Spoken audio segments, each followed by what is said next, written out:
أعوذ بالله من الشيطان الرجيم. بسم الله الرحمن الرحيم.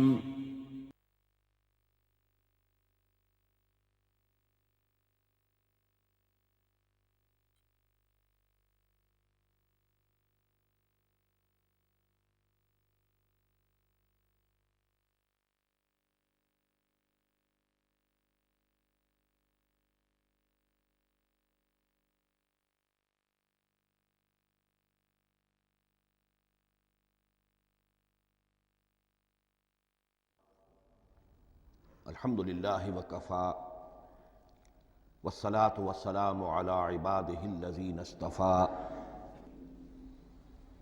خصوصاً علی افضلہم وخاتم النبیین محمد الامین وعلی آلہ وصحبہ اجمعین. اما بعد فقد قال اللہ تبارک وتعالی کما ورد فی سورة الزخرف: اعوذ باللہ من الشیطان الرجیم بسم اللہ الرحمن الرحیم.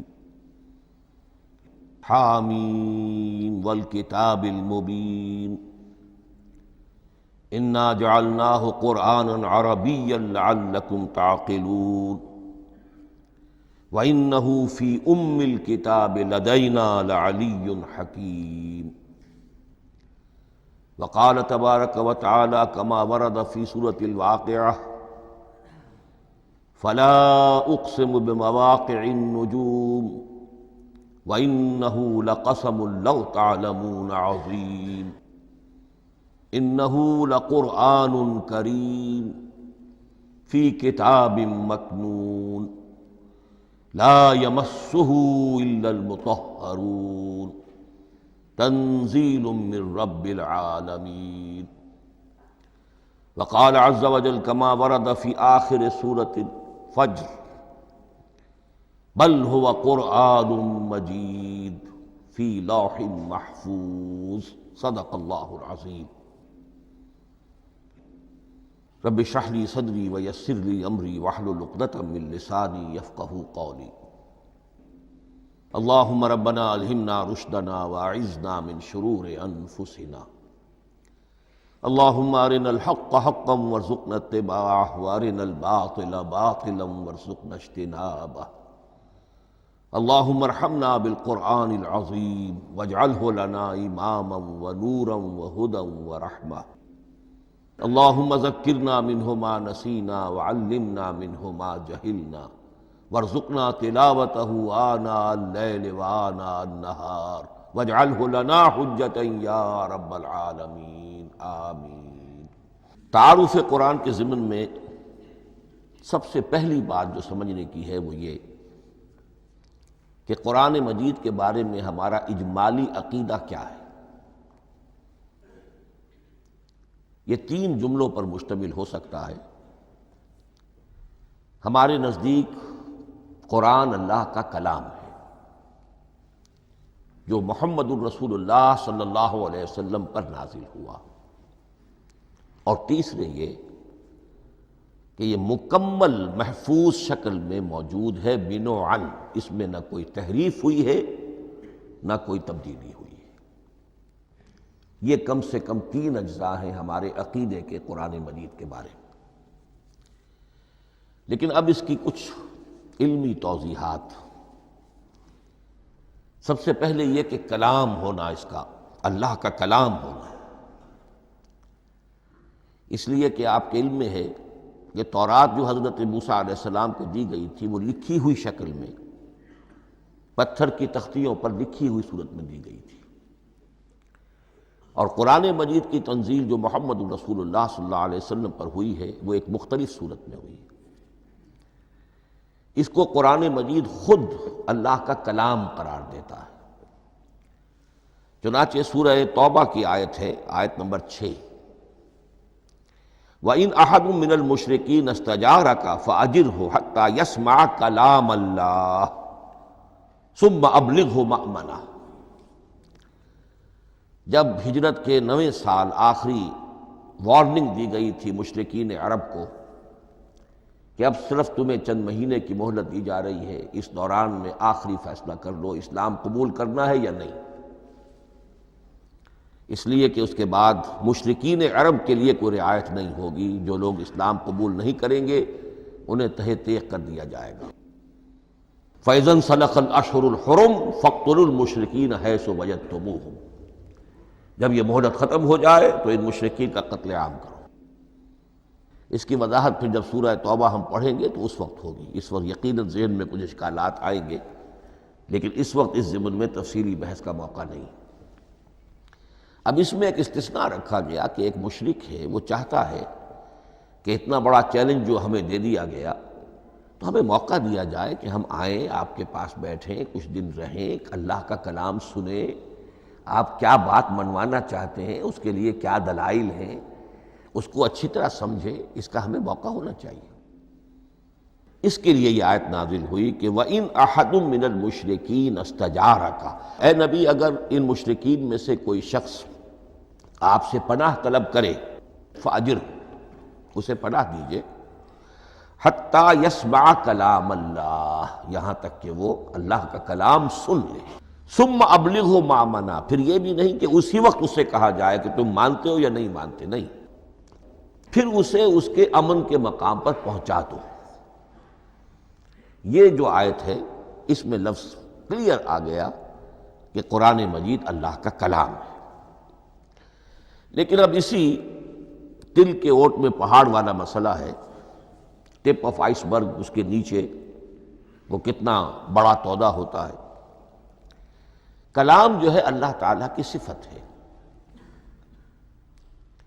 اور یہ بڑا مسئلہ گہرا ہے، اور علم کلام کا ایک بڑا پیچیدہ مسئلہ ہے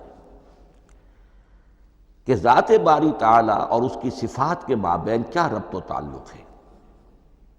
آیا صفات ذات کا جز ہیں، جزو لا ینفک ہیں، حصہ ہے، یا کچھ زائد بر ذات، جس کو علامہ اقبال نے ایک جگہ کہا ہے، ہیں صفات ذات حق، حق سے جدا یا عین ذات۔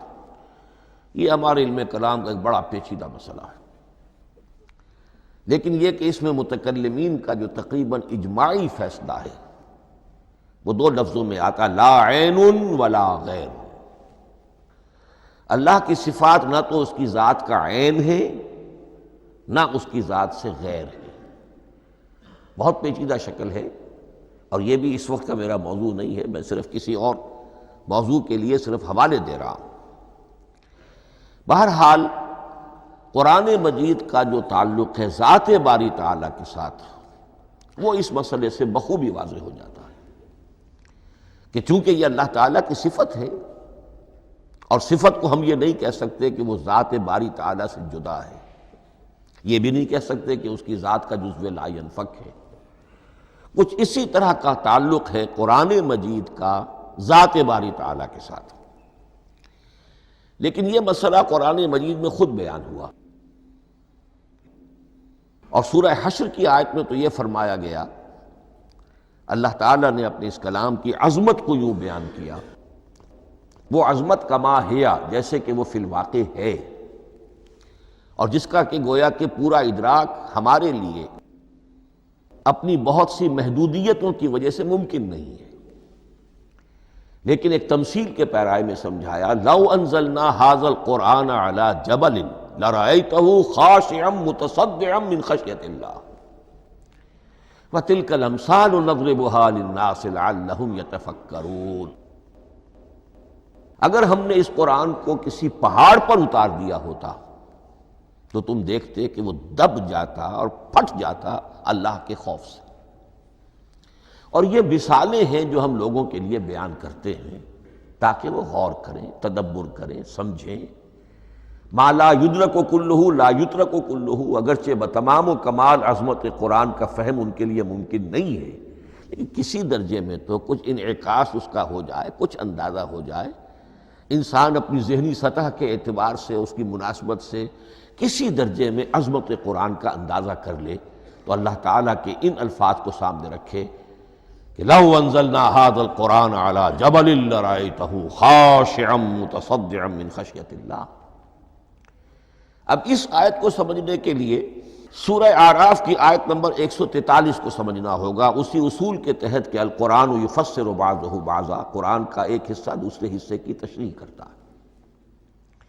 وہاں یہ واقعہ بیان ہوا ہے کہ حضرت موسیٰ علیہ السلام کو جب اللہ تعالیٰ نے کوہ طور پر طلب فرمایا 30 راتوں کے لیے، جس میں بعد میں 10 کا اضافہ کر کے وہ ایک 40 رات کا ایک کورس بنا، دن رات، اس موقع پر جو مخاطبہ الہی، مکالمہ الہی سے مشرف ہوئے حضرت موسیٰ علیہ السلام، تو ان کی آتش شوق بھڑکی اور انہوں نے بڑی جرأت کر کے یہ درخواست کر دی، رب ارنی انظر الیک، پروردگار مجھے اپنا دیدار بھی عطا فرما، مجھے موقع عنایت فرما، میں تجھے دیکھ سکوں۔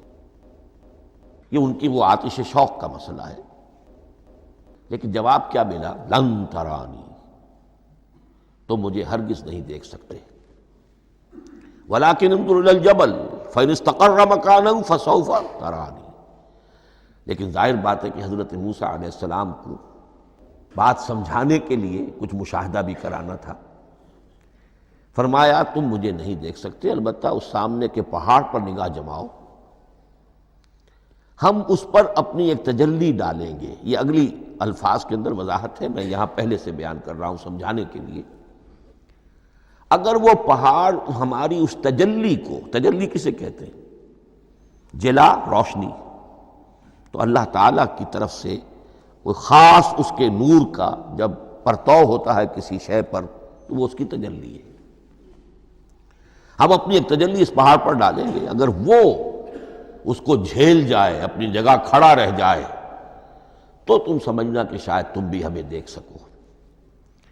فلما تجلی ربہ للجبل، اب یہاں وہ لفظ آ گیا، جب اللہ نے تجلی اپنی پہاڑ پر ڈالی، جعلہ دکا وخر موسیٰ صعقا، وہ پہاڑ ریزہ ریزہ ہو گیا اور حضرت موسیٰ بے ہوش ہو کر گر گئے۔ اب یہ بے ہوش ہو کر گر جانا، جبکہ وہ تجلی براہ راست بھی نہیں ہے، بالواسطہ ہے۔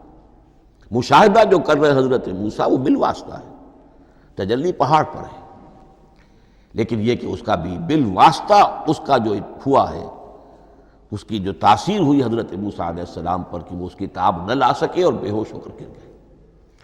یہاں سے یہ بات سمجھ میں آتی ہے کہ یہ تجلی ذات باری تعالیٰ تھی جس نے کوہ طور کو جلا کر بھسم کر دیا یا ٹکڑے ٹکڑے کر دیا، ریزہ ریزہ کر دیا۔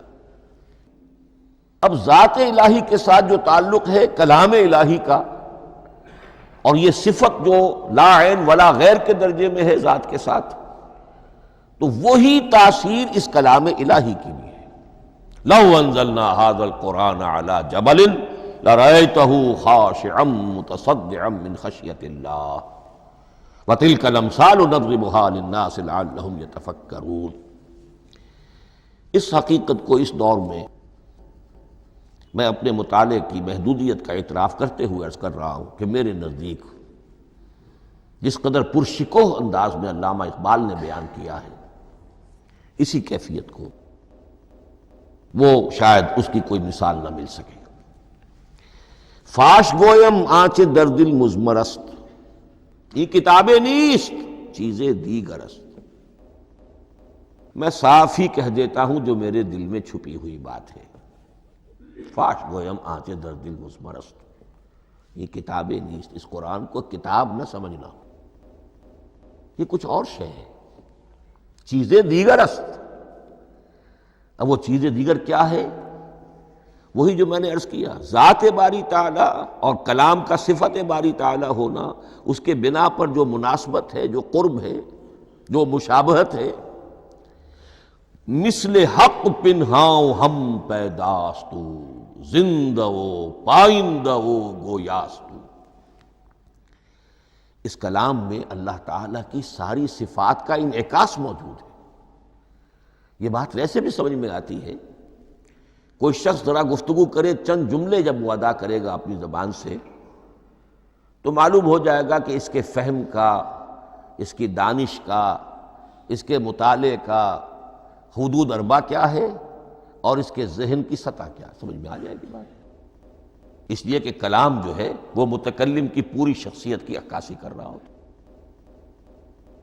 تانت بازی راگ پایا، چند جملے کسی نے کہا، پتہ چل گیا کہ یہ کس سطح کے آدمی ہیں، علمی اعتبار سے، معلوماتی اعتبار سے، تہذیبی اعتبار سے، کلچرڈ ہیں یا نہیں ہیں۔ یہ ساری باتیں چند جملوں میں واضح ہو جائیں گی۔ تو اللہ تعالیٰ کی بھی جملہ صفات کا عکس اس قرآن میں موجود ہے۔ ان میں سے جن چند چیزوں کا ذکر علامہ نے شعر میں کیا، وہ جو سورہ حدید کی آیت ہے، هو الاول والآخر والظاہر والباطن، اللہ الظاہر بھی ہے، الباطن بھی ہے۔ اتنا ظاہر کہ اس سے زیادہ ظاہر کوئی شے نہیں، اور اتنا باطن کہ اس سے زیادہ چھپی ہوئی کوئی شے نہیں۔ اسی لیے حضور سے جو منقول ہیں الفاظ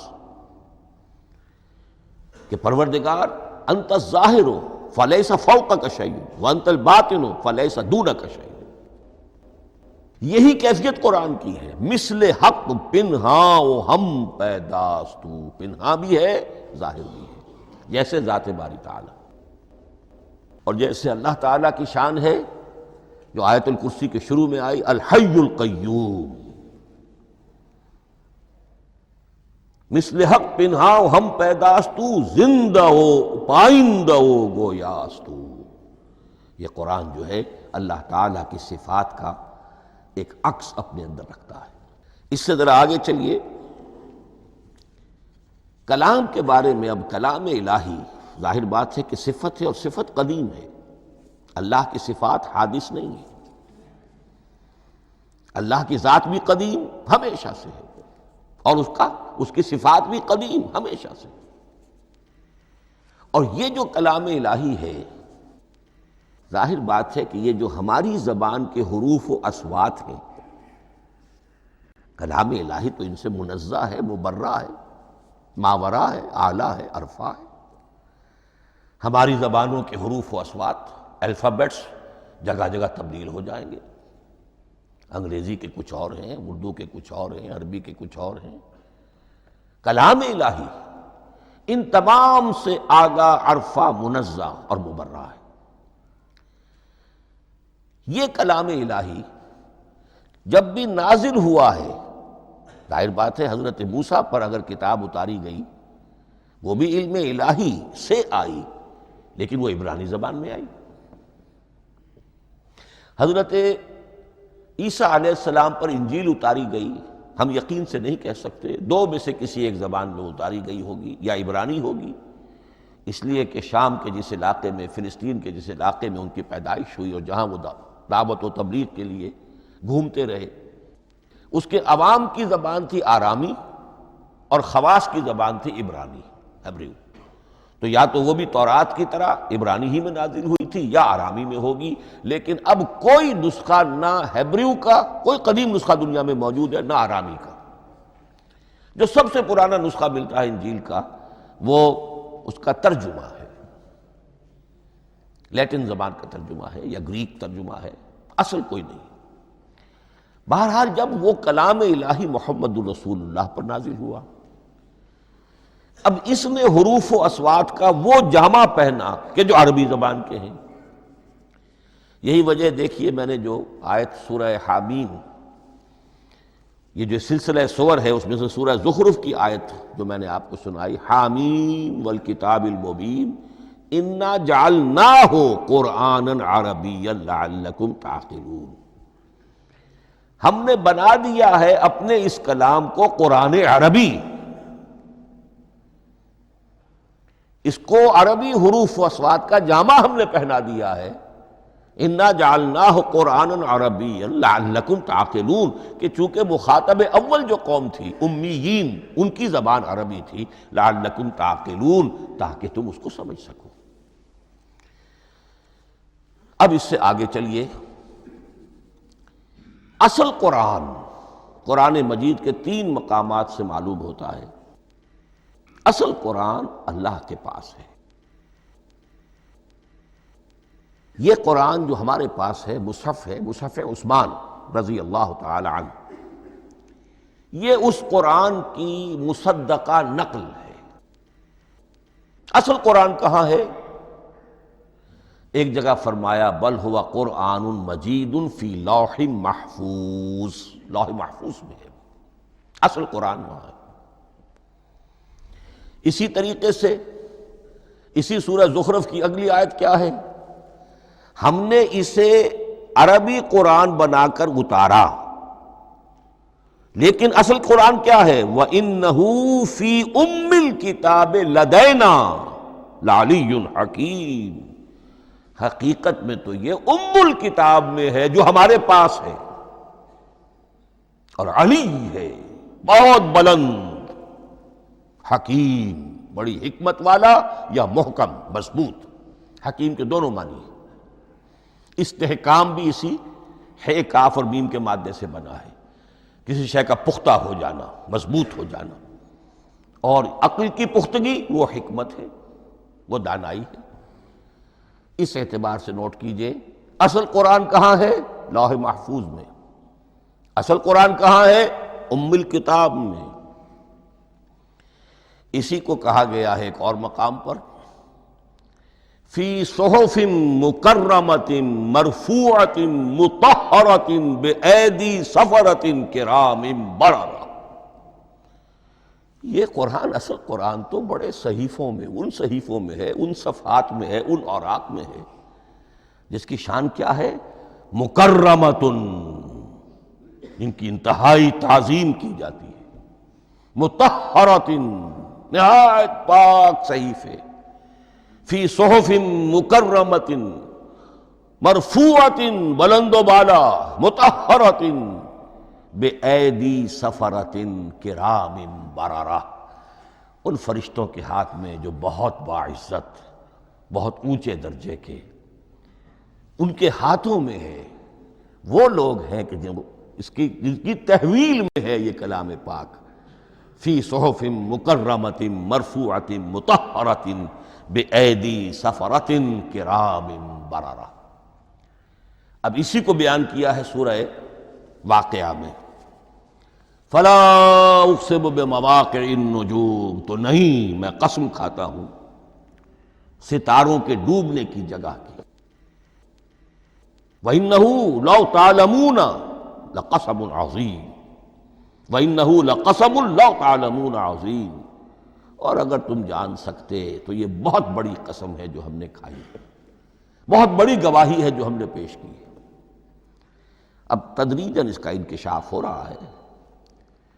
یہ آج جو تصور ہے بلیک ہولز کا، اس سے کچھ اندازہ ہوتا ہے۔ یہ ستارے کہاں ڈوب جاتے ہیں، بڑے بڑے ستارے نسیم منسیہ ہو جاتے ہیں، ستارے نہیں، پوری گیلیکسیز اس میں گم ہو جاتے ہیں، وہ مقبرے ہیں بڑی بڑی گیلیکسیز کے۔ فلا اقسم بمواقع النجوم وانہ لقسم لو تعلمون عظیم انہ لقرآن کریم، یہ قرآن ہے بہت باعزت، فی کتاب مکنون، اور یہ اس کتاب میں جو چھپی ہوئی ہے۔ یہ لؤلؤ مکنون کا لفظ آتا ہے قرآن مجید میں، جیسے موتی ہوتے ہیں انہیں چھپا کر رکھا جاتا ہے ڈبیوں میں، مخملی ڈبیوں کے اندر موتیوں کو، اسی طریقے سے فی کتاب مکنون، لا یمسہ الا المطہرون، وہ صحیفے بھی بہت مطہرہ تھے اور ان کو چھو نہیں سکتے مگر وہی جو انتہائی پاک ہیں، ملائکہ مقربین، جن کے قریب سے بھی ہو کر معصیت یا گناہ کا کوئی تصور تک نہیں گزر سکتا، وہ ہیں جو اس کو چھوتے ہیں، ان کے ہاتھوں میں ہے، ان کی تحویل میں ہے۔ یہ ہے وہ چیزیں کہ جس سے اندازہ ہوا کہ اصل قرآن کہاں ہے۔ یہ جو ہمارے پاس ہے در حقیقت یہ نقل مطابق اصل ہے، مصدقہ نقل ہے۔ اب اس میں آپ سے عرض کر دوں کہ ایک بہت خوبصورت بات ہمیں جو ملتی ہے، تورات میں جو استثناء، جو صفر استثناء ہے، ڈیوٹرانومی، اس کے 18ویں باب میں 18ویں اور 19ویں آیات جو ہیں اس میں ذکر موجود ہے، میں ان کے لیے انہی کے بھائیوں میں سے تیری مانند ایک نبی برپا کروں گا۔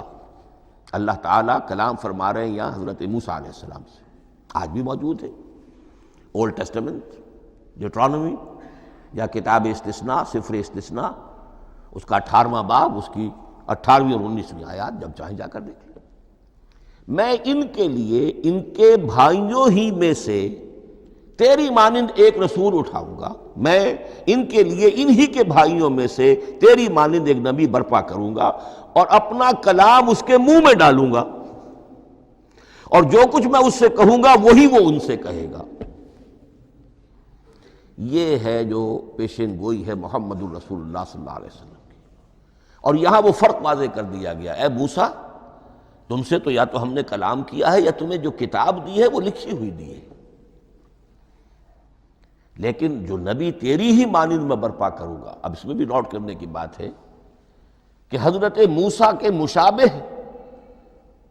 نبی اکرم صلی اللہ علیہ وسلم کے سوا کوئی نبی نہیں۔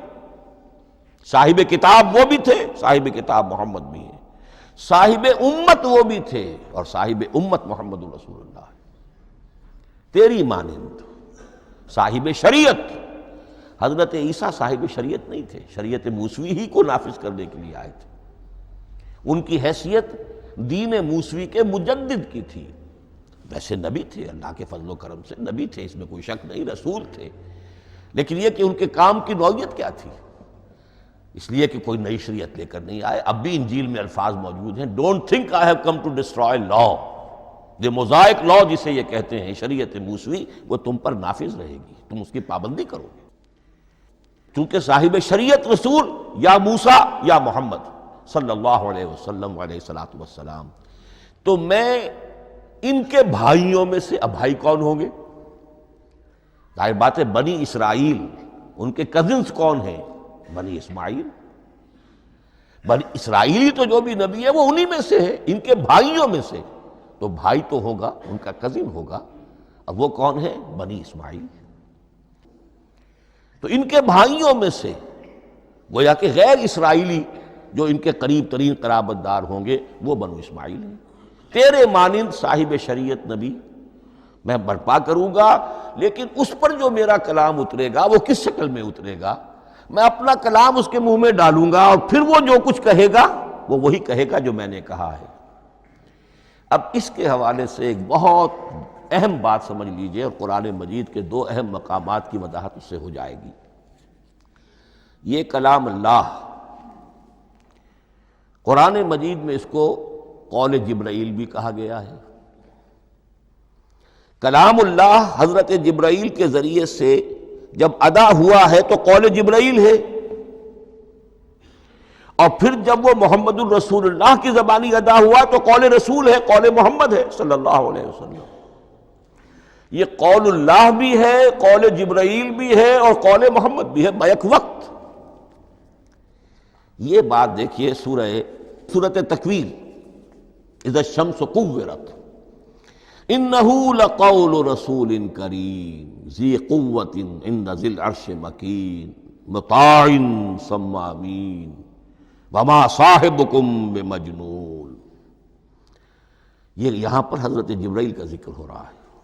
وما ہوا بقول شیطان الرجیم، محمد تک اس قرآن کو لانے والا تو وہ بلند پائے کا فرشتہ ہے، یہ کوئی شیطان رجیم نہیں ہے، اس لیے کہ مکے والوں نے کہہ دیا تھا ہو سکتا ہے کوئی بدروح آئی ہو محمد پر، اور اس بدروح نے کوئی الٹی سیدھی بات سکھا دی ہو، نہیں۔ انہ لقول رسول کریم، یہاں رسول کریم کون ہے؟ حضرت جبرائیل۔ انہ لقول رسول کریم ذی قوت عند ذی العرش مکین، بڑی قوت والا اور جس کا بڑا اونچا مقام اور مرتبہ ہے عرش والے کے قریب۔ ذی قوت عند ذی العرش مکین مطاع ثم امین، وہ فرشتوں کے مطاع ہیں، فرشتے ان کی اطاعت کرتے ہیں، فرشتوں کے سردار ہیں، اور پھر ساتھ ہی پورے امین ہیں، جبرائیل امین، یہ ہم لفظ استعمال کرتے ہیں۔ اور اس کے بعد آگے جا کے فرمایا وما ہوا بقول شیطان الرجیم، یہ کسی شیطان رجیم کا قول نہیں ہے۔ اب یہاں اس سورہ تکویر میں قرآن کو قول جبرائیل قرار دیا گیا، لیکن سورۃ الحاقہ میں چلیے اس کے آخر میں آتا ہے انہ لقول رسول کریم وما ہوا بقول شاعر قلیلا ما تؤمنون ولا بقول کاہن قلیلا ما تذکرون تنزیل من رب العالمین۔ یہاں اب رسول کریم سے مراد محمد الرسول اللہ صلی اللہ علیہ وسلم۔ یہ کسی شاعر کا قول نہیں ہے، کسی کاہن کا قول نہیں ہے، یعنی جس کے زبانی یہ قرآن لوگوں کے سامنے آ رہا ہے۔ جبرائیل کا قول ہو کر تو محمد پر نازل ہوا صلی اللہ علیہ وسلم، لیکن اب لوگوں کے سامنے وہ قول محمد بن کر آ رہا۔ انہ لقول رسول کریم وما هو بقول شاعر قلیلا ما تؤمنون ولا بقول کاہن قلیلا ما تذکرون تنزیل من رب العالمین۔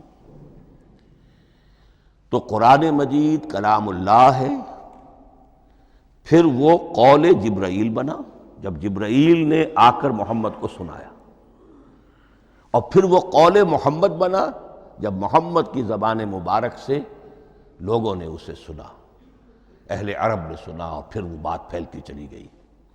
اب آخری بحث اس موضوع پر جو ہے وہ یہ ہے، کلام الہی کی 3 صورتیں ہیں جو قرآن مجید میں سورہ شورى کی آیت نمبر 51 میں بیان ہوئی ہے۔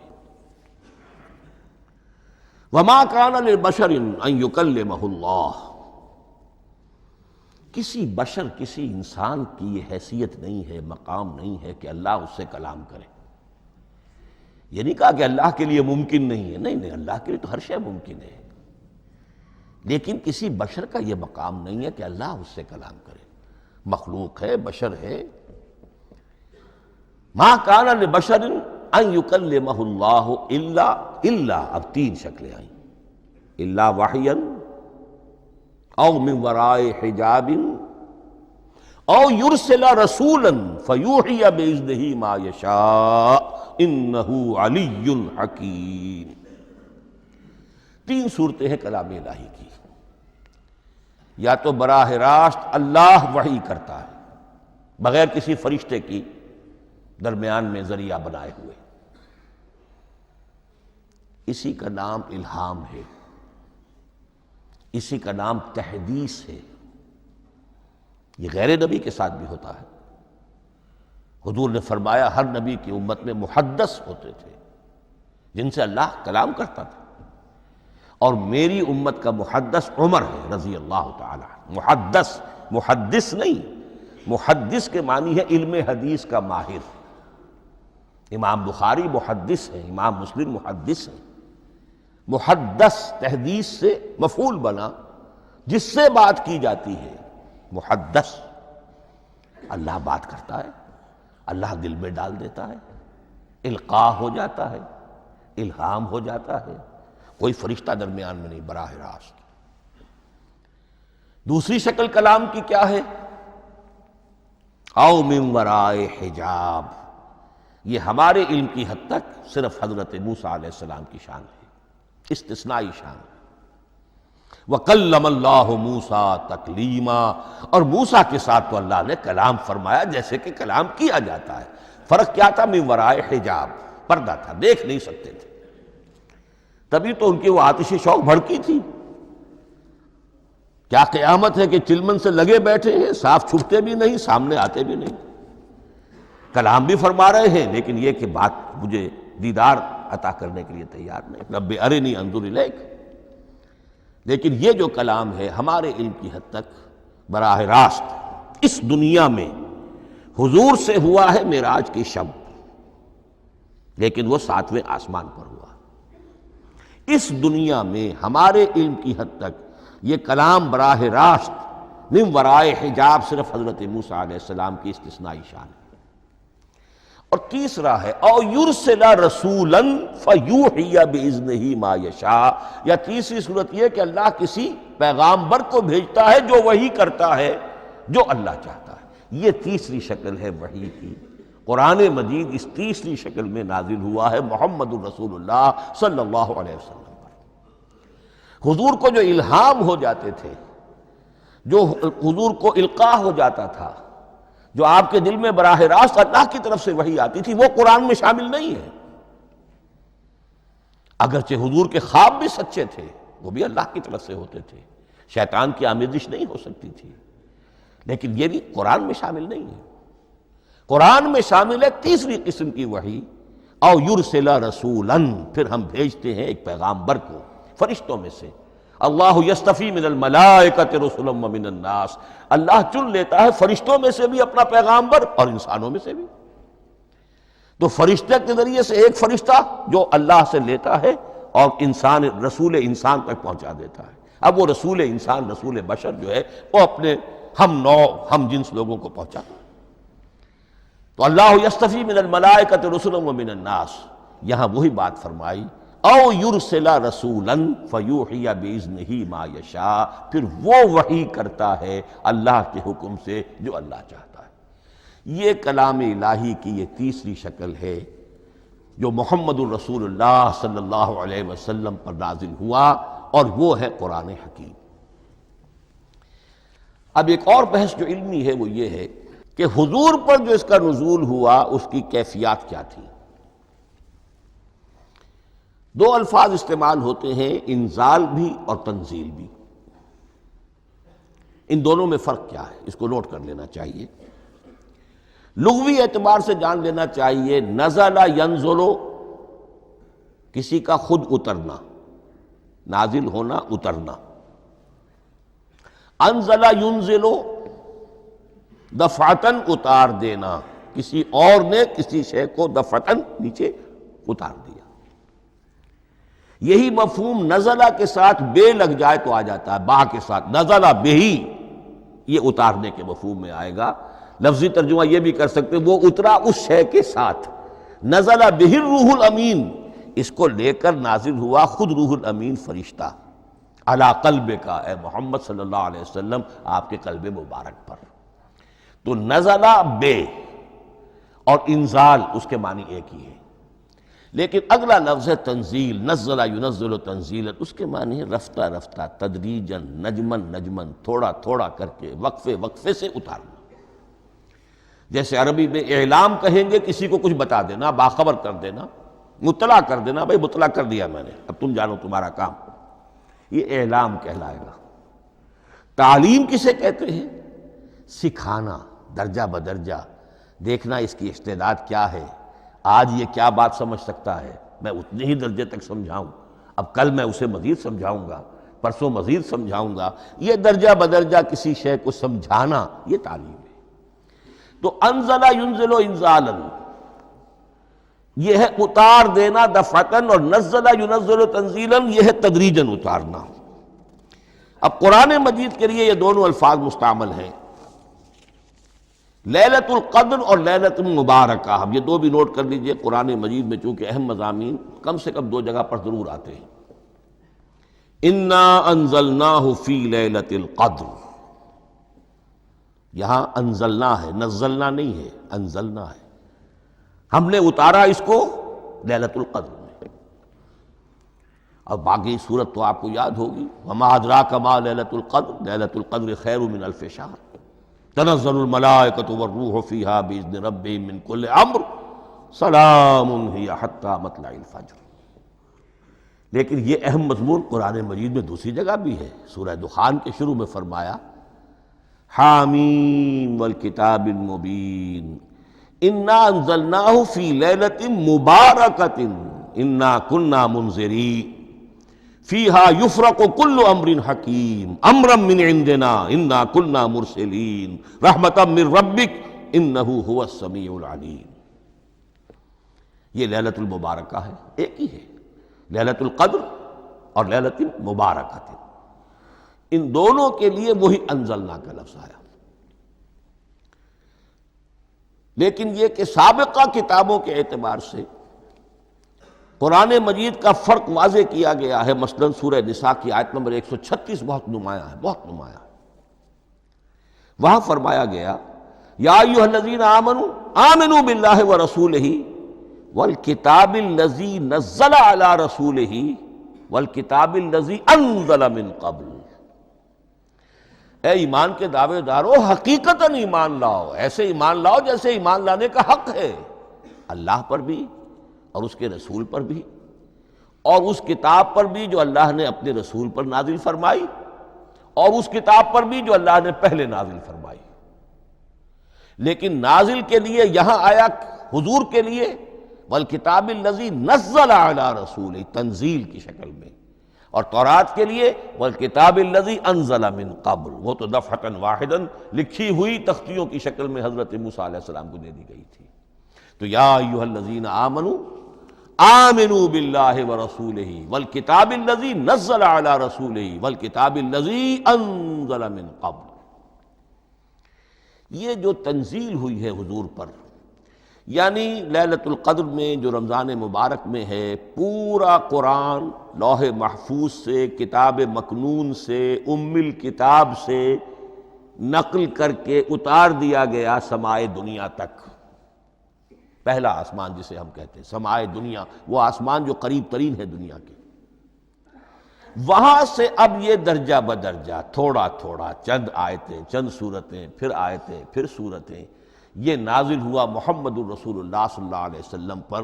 گویا کہ پہلا مرحلہ انزال کا ہے، پورا قرآن لوح محفوظ یا کتاب مکنون یا ام الکتاب سے نقل کر کے اتار دیا گیا سمائے دنیا تک۔ یہ ہے انزل ینزل انزالا، انا انزلناہ فی لیلۃ القدر انا انزلناہ فی لیلۃ مبارکہ۔ لیکن محمد الرسول اللہ پر یہ نازل ہوا اب تھوڑا تھوڑا، نجمن نجمن، درجہ بدرجہ، تدریجاً۔ یہ ہے تنزیل۔ اس تنزیل کی حکمت قرآن مجید میں بیان ہوئی ہے، اور اس اعتبار سے کہ اہل عرب نے، اہل مکہ نے اعتراض کیا تھا کہ یہ پورا قرآن کیوں نہیں محمد ایک ہی مرتبہ پیش کر دیتے صلی اللہ علیہ وسلم۔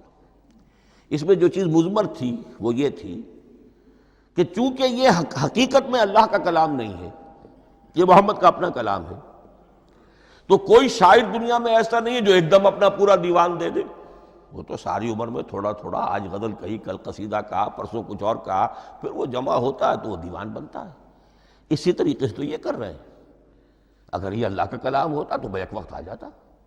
یہ تو ذرا محنت کرتے ہیں، کچھ اس کے اندر اس کو اپنی محنت سے کوشش کر کے کچھ موضوع کرتے ہیں، کلمات، الفاظ، اور اس طریقے سے رفتہ رفتہ لے کر آ رہے ہیں۔ اس لیے ان کا اعتراض نقل ہوا ہے یہ، وَقَالَ الَّذِينَ كَفَرُوا لَوْلَا نُزِّلَ عَلَيْهِ الْقُرْآنُ جُمْلَةً وَاحِدَةً، انہوں نے کیوں نہیں اترا یہ قرآن پورا کا پورا ایک ہی بار؟ یہ اعتراض تھا۔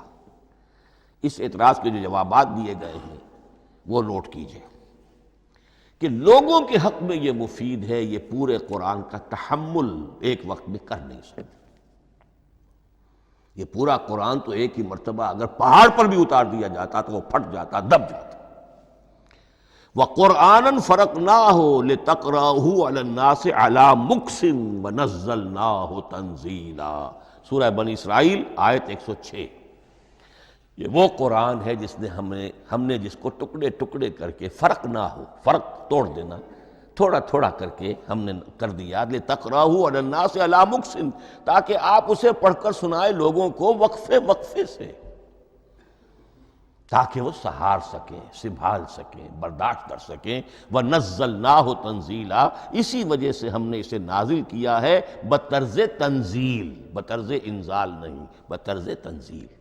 وَقُرْآنًا فَرَقْنَاهُ لِتَقْرَأَهُ عَلَى النَّاسِ عَلَى مُكْثٍ وَنَزَّلْنَاهُ تَنزِيلًا۔ ایک حکمت تو ہو گئی عوام کے لیے، ایک حکمت خود رسول کے لیے صلی اللہ علیہ وسلم۔ كَذَلِكَ لِنُثَبِّتَ بِهِ فُؤَادَكَ وَرَتَّلْنَاهُ تَرْتِيلًا۔ اب ذرا نوٹ کیجئے، قلب محمدی کے لیے بھی اس پورے کلام کا ایک دم سہار آسان کام نہیں تھا۔ یہ اس لیے، یہ اسی سورہ الفرقان کی جو آیت کا میں نے ایک حصہ آپ کو سنا دیا تھا، اسی کے اندر اس کا جواب آیا ہے، اسی آیت میں، آیت نمبر 32 ہے یہ سورہ فرقان کی۔ وَقَالَ الَّذِينَ كَفَرُوا لَوْلَا نُزِّلَ عَلَيْهِ الْقُرْآنُ جُمْلَةً وَاحِدَةً، یہ اعتراض ہے۔ جواب کیا ہے؟ كَذَلِكَ لِنُثَبِّتَ بِهِ فُؤَادَكَ، ہم نے یہ اس لیے کیا ہے نبی کہ اس کے ذریعے سے آپ کے دل کو ٹھہراؤ اور جماؤ عطا کرے، یہ ایک دم اس کا اتر جانا۔ اِنَّا سَنُلْقِي عَلَيْكَ قَوْلًا ثَقِيلًا، بڑا بھاری بوجھ ہے، ناقابل برداشت ہے، تاکہ رفتہ رفتہ آپ کا دل، اس کے اندر تقویت بڑھتی چلی جائے، اس کے اندر اور اس کا تحمل جو ہے، اس کی صلاحیت بڑھتی چلی جائے۔ كَذَلِكَ لِنُثَبِّتَ بِهِ فُؤَادَكَ وَرَتَّلْنَاهُ تَرْتِيلًا، اسی لیے ہم نے تھوڑا تھوڑا کر کے نازل کیا ہے۔ ولا یاتونک بمثل الا جئناک بالحق واحسن تفسیرا، ساتھ ہی فرمایا کہ یہ لوگ جو بھی اعتراض کریں گے ہم اس کا جواب بھی اور بہترین تعویل بھی آپ کو دے دیں گے۔ اب اگلی بحث یہ ہے، یہ قرآن کب اور کہاں نازل ہوا؟ یہ عام معلوماتی شے ہے، اس میں کوئی پیچیدگی نہیں ہے، لیکن اس کی اہمیت ہے، بہت ضروری ہے۔ وہ میں انشاءاللہ اگلی بحث میں جب کہ قرآن کے سمجھنے کے جو اصول ہیں ان کو بیان کروں گا تو وضاحت سے بات آئے گی۔ یہ کہ یہ عام معلوماتی ایک ہمارے ذہن میں خاکہ رہنا چاہیے، زمان و مکان کا کیا رشتہ ہے قرآن کے ساتھ۔ قرآن نازل کب ہوا؟ ہمارا چونکہ عام طور پر جو معمول ہے، ہم تو جو کرسچین ایرا ہے اس کے حوالے سے ہمارے ذہن کے اندر سارا حساب کتاب ہے، تو سن 610 عیسوی سے لے کر 632 عیسوی تک شمسی حساب سے 22 سالوں میں قرآن نازل ہوا ہے۔ 571 حضور کی ولادت کا سال ہے، 571 عیسوی۔ 610 میں آپ 39 سال کے ہوئے، لیکن قمری حساب سے 40 کے ہو چکے۔ 610 میں قرآن کی تنزیل شروع ہوئی اور 632 میں آپ کا انتقال ہوا۔ 22 برس زمانی اعتبار سے نقشہ ذہن میں رکھیے، اور اسے ہم اگر دوسرے حساب سے کہیں گے تو عام الفیل، وہ جو ابرہہ آیا تھا بیت اللہ کو ڈھانے کے لیے، وہ سال عربوں میں بہت مشہور ہو گیا تھا، اور وہی سال حضور کی ولادت کا ہے، تو عام الفیل ہی میں حضور کی ولادت ہوئی، لہذا 40 عام الفیل میں قرآن مجید کا نزول شروع ہوا، اور 11 ہجری تک یہ 23 برس بنتے ہیں قمری حساب سے۔ ایک رائے یہ بھی ہے کہ قرآن کا نزول 20 برس میں ہوا ہے، اور اس میں وضاحت یہ ہے کہ پہلے 3 سال اللہ تعالیٰ نے ایک فرشتے کو، حضرت اسرافیل علیہ السلام کو مامور کیا تھا حضور کی تعلیم پر۔ دنیاوی اعتبار سے حضور نے کوئی تعلیم حاصل نہیں کی، آپ امی تھے،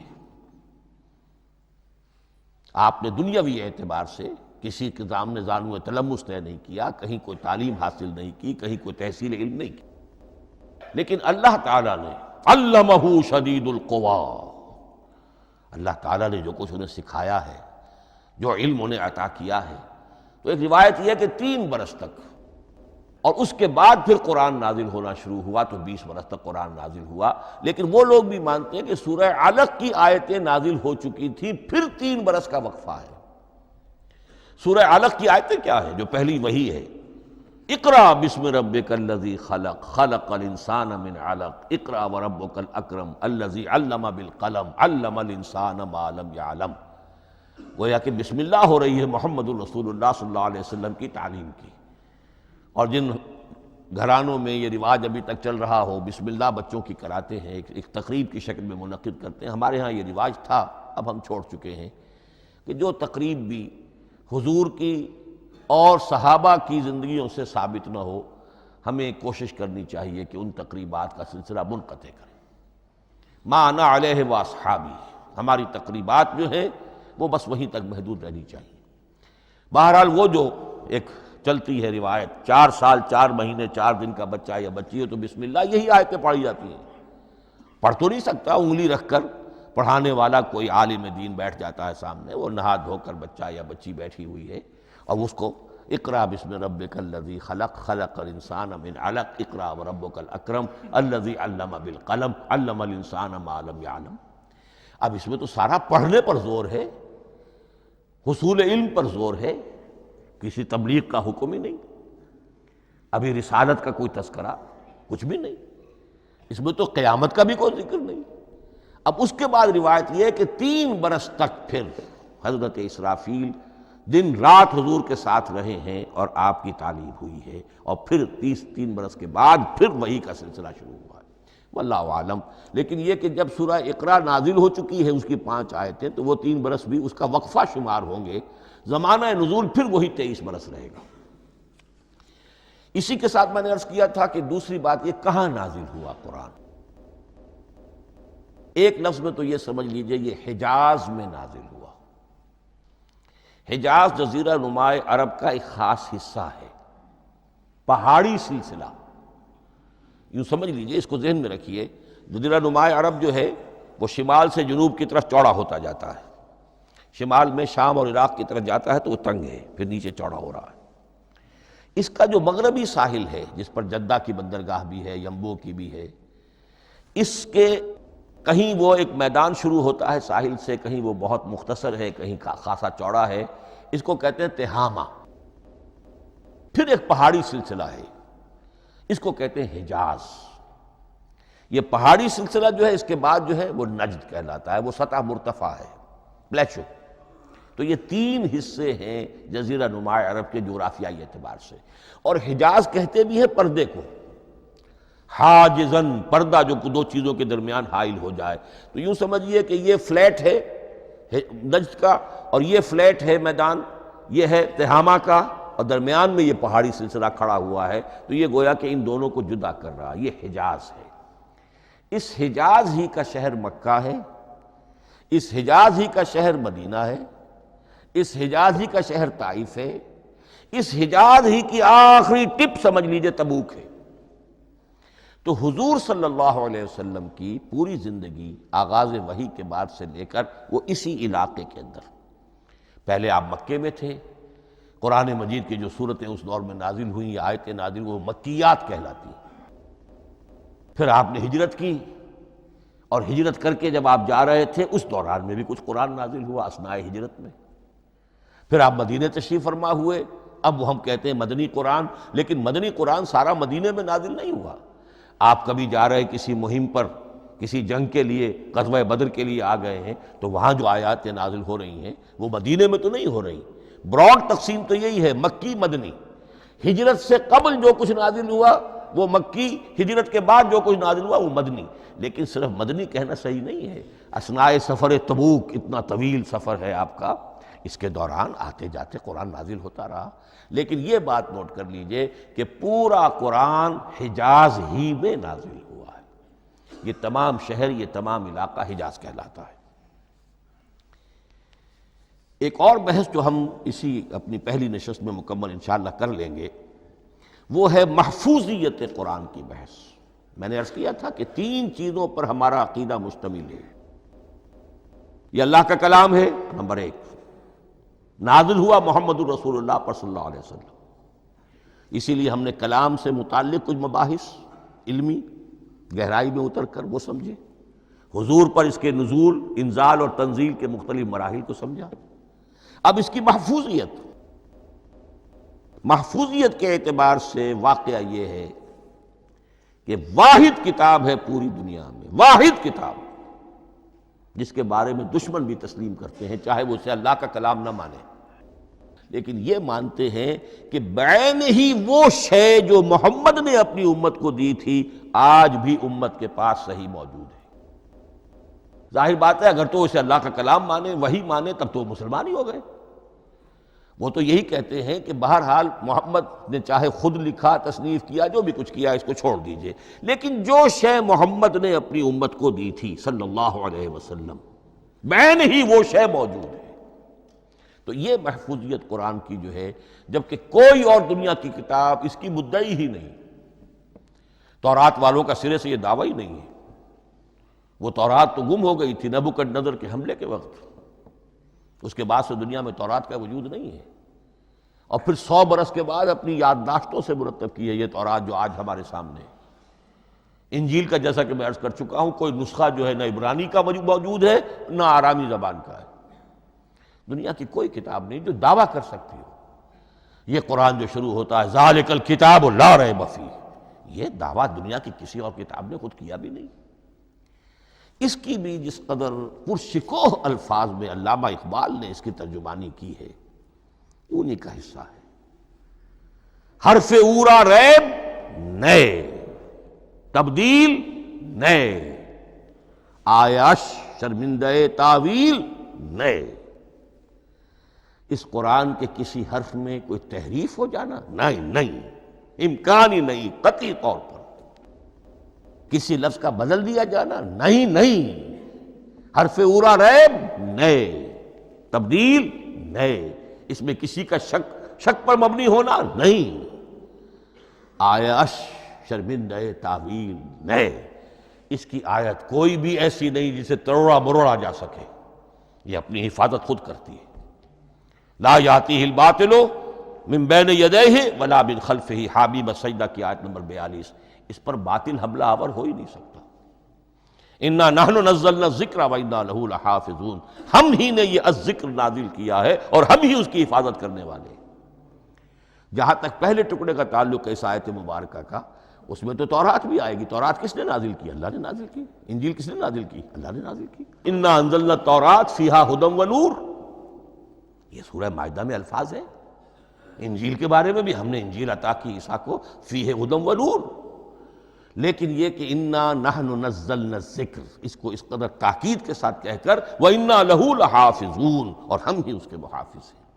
لیکن اس موضوع پر اہم ترین مقام جو ہے قرآن مجید کا، وہ سورہ قیامہ کی یہ آیات ہے، لا تحرک بہ لسانک لتعجل بہ۔ جب قرآن نازل ہوتا تھا حضور جلدی جلدی زبان کو حرکت دیتے تھے، یاد کر لیں، مبادا کہیں بھول جاؤ، مبادا کوئی لفظ جو ہے تبدیل ہو جائے۔ یہ مشقت جو آپ جھیل رہے تھے، اس سے اللہ نے روک دیا، از راہ شفقت اور محبت۔ لا تحرک بہ لسانک لتعجل بہ ان علینا جمعہ وقرآنہ، ہمارے ذمے ہے اس کو جمع کر دینا، آپ کے سینے میں جمع کر دیں گے اس کو۔ اور صرف جمع کرنا نہیں، قرآن، ترتیب۔ قرآن ہوتا ہے پڑھا جاتا ترتیب سے، یعنی ترتیب نزولی، یہ بعد میں ہماری علیحدہ بحث بھی آئے گی کہ ترتیب نزولی اور ہے، ترتیب مصحف اور ہے، یہ ترتیب بھی ہم کروا دیں گے، یہ بھی ہمارے ذمے ہے۔ ان علینا جمعہ وقرآنہ فاذا قرأناہ فاتبع قرآنہ، پھر جب ہم جس ترتیب سے پھر آپ کو پڑھائیں اسی ترتیب کی پیروی کیجیے۔ یہ جو ہے کہ قرآن کا جمع اور تدوین، یہ بھی اللہ تعالیٰ نے اس کی ضمانت لی، اور اس کی ترتیب بھی اللہ تعالیٰ ہی کی ضمانت سے ہے۔ اس اعتبار سے محفوظیت قرآن کے یہ دونوں پہلو ہمارے سامنے رہنے چاہیے۔ بارک اللہ لی ولکم فی القرآن العظیم ونفعنی وإیاکم بالآیات والذکر الحکیم۔